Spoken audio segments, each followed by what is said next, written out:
এখানে জাল পরোটা আছে, জালি কাবাব আছে, টিকা আছে, কোয়েল পাখি আছে, কবুতর আছে, আনা মুরগি আছে, লেগ পিস আছে, মুরগির আর হলো খাসি লেগ পিস আছে। পুরান ঢাকার ঐতিহ্যবাহী চকবাজারে জমে উঠেছে ইফতার সামগ্রীর বাজার। গতকাল বৃহস্পতিবার দুপুর থেকেই চকবাজার সার্কুলার রোড জুড়ে দেখা যায় ক্রেতা বিক্রেতাদের ভিড়।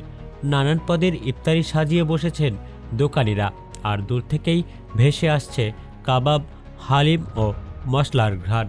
ক্রেতাদের আকৃষ্ট করতে বিক্রেতাদের মুখে শোনা যায় ঐতিহ্যবাহী হাঁকডাক। প্রায় 400 বছরের পুরনো এই ইফতার বাজারে রাজধানীর বিভিন্ন এলাকা ছাড়াও দূর দূরান্ত থেকে মানুষ আসেন বিশেষ স্বাদের ইফতার কিনতে। বেসিক্যালি এটা আসলে ইফতার কেনার জন্য আসলে অনেক মানুষ দেখতে আসে এই ইফতারি বাজারটাকে। এবারে কোনো নতুন এডিশন হলো কিনা, বা পুরনো যেই খাবারের সংস্কৃতি, সেই সংস্কৃতিকে আমরা আবার নতুন করে কিভাবে জাগিয়ে এবার তুলতে পারছে ব্যবসায়ীরা। এই জায়গা থেকে আসলে বিভিন্ন জায়গা থেকে মানুষজন এই ইফতারি মার্কেটে আসে। চকবাজারের ইফতার সামগ্রীর মধ্যে রয়েছে আস্ত মুরগির কাবাব, মোরগ মুসল্লাম, বটি কাবাব, টিকা কাবাব, কোফতা, শিক কাবাব, সুতি কাবাব, কোয়েল ও কবুতরের রোস্ট, হালিম, সমুচা, নিমকপাড়া, দই বড়া, বিভিন্ন ধরনের জিলাপি ও হালুয়া, লাবাং, কাশ্মীরি ও ইরানি শরবত সহ প্রায় শতাধিক পদ। দাম তুলনামূলকভাবে চড়া। গতবার চাই এবার একটু তুলনায় একটু বেশি। একটা কোয়েল কিনতে হলে 60 টাকা, এবার 80 টাকা থেকে 100 টাকা এটা দাম।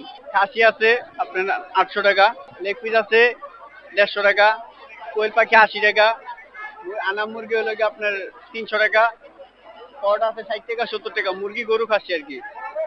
আর হলো কি টানা পরোটা আছে 30 টাকা, আর হলো কাবাব আছে 30 টাকা। শাহি জিলাপি, রসমালাই ও দইয়ের কেজি 350 টাকা, দুধসর 450 টাকা এবং জাফরান শরবত লিটার প্রতি 300 টাকায় বিক্রি হচ্ছে।